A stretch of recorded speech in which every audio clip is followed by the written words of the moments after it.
सुअर बनते ही मैं ढेर सारा चारा खाकर बाड़े का सबसे मोटा सुअर बन गया। बाकी सुअर मुझे बेवकूफ कहते हैं। मोटा होने का मतलब है कटना या प्रजनन, पर वे नहीं जानते कि मेरे पास डिवोर एवोल्यूशन सिस्टम है। खाते रहने से मैं और ताकतवर बनूंगा। चारा सुरक्षित है, कोई नहीं जानता सुअर ताकत बढ़ा रहा है। सिस्टम कहता है कि एक फार्म के सुअर की सीमा 1000 पाउंड है। 1000 पाउंड पहुंचते ही विकास शुरू होगा और 2 इंसान मेरी हालत बिगाड़ देते हैं। अगले 2 महीने मैं खाने पर जानवर बन जाता हूँ। जो भी मिले मैं उसे ठूंस लेता हूँ, पर नतीजे खराब हैं। मेरे आंकड़े, वजन 400 पाउंड। दिक्कत खाना है, सब बेकार चारा है। मैं धीमे बढ़ रहा हूँ, जबकि मैं बाध्य का सबसे ताकतवर सुअर हूँ। बाकी सुअर मुझे देख हैरान हैं, पर इंसानों के सामने मैं कुछ नहीं। ताकत और आकार के साथ मेरी सुनने और देखने की शक्ति भी तेज हो रही है। अब मैं घर के अंदर टीवी की आवाज साफ सुन सकता हूँ। यह ताजा खबर है। वैश्विक तापमान लगातार बढ़ रहा है। अंटार्कटिका की बर्फ तेजी से पिघल रही है। समुद्र का स्तर बढ़ रहा है। एक निश्चित देश के बेड़े को अंटार्कटिक बर्फ के नीचे एक अज्ञात जीव के निशान मिले हैं। हम इस खबर पर नजर बनाए रखेंगे। समाचार लगातार मेरे कानों में गूंजते रहते हैं। मुझे अच्छी तरह पता है इसका क्या मतलब है। अगले कुछ दिनों में खबरें और भी अजीब होती जाती हैं। एक भारी डर का एहसास मुझ पर छा जाता है। शायद कुछ महीनों में या शायद कुछ सालों में वही बड़ा आदमी फिर कुछ लोगों के साथ वापस आता है। मुझे और मोटा देखकर उसकी मुस्कान और भी चौड़ी हो जाती है। उन्होंने मुझे घेरा, मैं जी जान से लड़ा, पर वे पूंछ पकड़कर मुझे बाड़े से बाहर घसीट ले गए। गेट पर पिंजरे वाला बड़ा ट्रक देख मेरी भागने की उम्मीद टूट गई। अंदर फेंकने पर मैंने देखा कि ताला नहीं, सिर्फ कुंडी लगी है। यही मौका है पकड़े जाने से बचने के लिए। हाईवे पर ट्रक पहुंचते ही मैंने जीभ से कुंडी धकेली। जैसे ही वह खुली, मैं रुककर आसपास का जायजा लेने लगा। मुझे पहाड़ों और पेड़ों वाली कोई जगह चाहिए जहां मैं इंसानों से छुप सकूं। जितना दूर हो उतना अच्छा।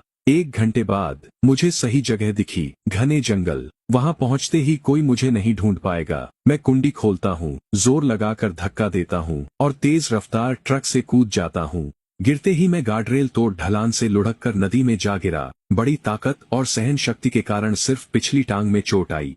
मैं 1 सेकंड के लिए भी नहीं रुकता। इंसानों के पीछा करने के डर से मैं दर्द में भी नदी से बाहर निकल आता हूँ। मैं तो कहीं छुपकर आराम करने की सोच रहा था, लेकिन एक बड़े पेड़ के नीचे कुछ काला सा मेरी नजर में आता है। यह भद्दा है, पर इसमें हरी पत्तियां और जड़ें हैं। मेरी घायल टांग के लिए यह शायद अच्छा है। जैसे ही मैं खाने वाला था, पेड़ के पीछे से एक विशाल कनखजूरा मेरी ओर झपटा। मैं धीरे धीरे आगे बढ़ा और सही मौका पाकर छलांग लगाई और उसे अपने वजन से पूरी तरह झपटा कर दिया। गंदगी देख मैं हिचकिचाया। ये कनखजूरा पोषक होगा, सोचकर मैंने मुंह खोला और इसे सीधा निगल लिया। सिस्टम बोला, फार्म सुअर, वजन 480 पाउंड, स्टेमिना 6, ताकत 16। पहला शिकार निगला। स्किल सक्शन सक्रिय, अब दूर से खाना खींच सकते हैं। भोजन दक्षता बढ़ी। ये कौशल तो जैसे मेरे लिए ही बना है। हर विकास पर जादू जागता है। 5वें के बाद दिव्य क्षमता मिलती है। मुंह खोलकर मैं जड़ी बूटी अंदर खींचता हूँ। वह उड़कर मेरे पास आते ही सिकुड़ जाती है और मैं उसे निगल लेता हूँ। पिछली टांग की झंझनाहट के साथ घाव तुरंत भर जाता है। मेरी स्टेमिना और ताकत दोनों 2-2 बढ़ जाती हैं। वजन 500 पाउंड से ऊपर चला जाता है। इतने बड़े जंगल में यहाँ कुछ खतरनाक जानवर हो सकते हैं। अभी मैं छोटे जानवरों से लड़ सकता हूँ, पर भालू या बाघ के सामने मैं सिर्फ एक निवाला बनूंगा।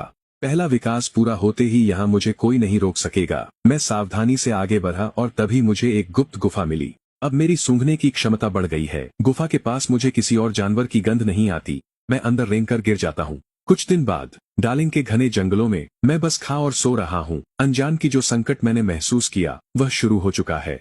600 पाउंड वजन के कारण अब ये खाना कम पर डीडीएच रहा है। मुझे जंगल में और आगे जाना होगा। पास की नदी पर रुककर मैं मछलियां पकड़ने की कोशिश करता हूँ। एक मछली सीधा मेरे मुंह में आ गिरती है। मछली खाने से शक्ति मिलती है। मैं किनारे लेटकर पास आती मछली को निगल लेता हूँ। अधिक मछलियां खाने से मेरा शरीर गहरा भूरा होने लगता है और मुंह से नुकीले दांत निकल आते हैं। जंगली सुअर बनते ही मेरी लंबाई 10 फीट हो जाती है। अंदर बढ़ते ही मुझे भेड़ियों के रोने की आवाज आई। अपनी ताकत महसूस कर मैं पास गया, जहां भेड़ियों का झुंड 2 काले भालुओं पर हमला कर रहा था।